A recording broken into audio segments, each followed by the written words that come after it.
մասնավորի ձեր դիրքորոշումն ենք ուզում լսել եկեղեցու եւ վեհապարի թիրախավորման վերաբերյալ։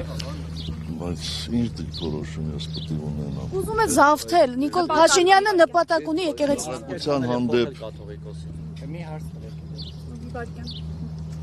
ով է դիրիժորը։ Չէ, դուք խոսել բանախագահ։ Այդ խայտարակության հանդեպ ես ինչ դիրքորոշում պետք է ունենամ։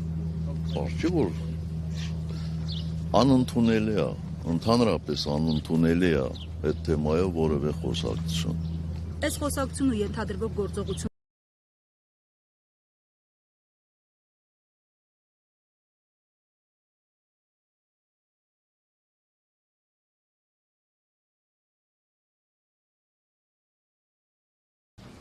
Բայց ամբողջովին տեղավորվում է իր այսպես հնարած նոր Հայաստանի կոնցեպտի մեջ։ Այսինքն հայոց պատմությունը փոխելով Հայաստանի պատմության, հայ առաքելական եկեղեցուն վարկաբեկելով,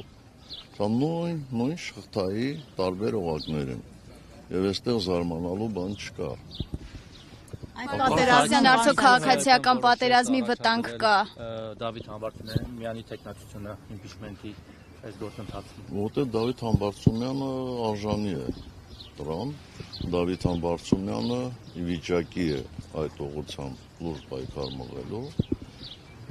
Նրանց թիրախավորում են որոշ հարցերում, դրա համար եմ ասում, չկար ավելի պակաս խոցելի մարդ, չնայած նրա անձնային որակները բարձր են գնահատում ճանաչողները, բայց թիրախավորում են որոշ կրիմինալ կոնտեքստ են դրան հաղորդում։ Ասում են նվեր արեց ՀԿ-ն մեզ։ Դուք էլ ասեք։ Հայտնի անեկդոտը հիշում եք։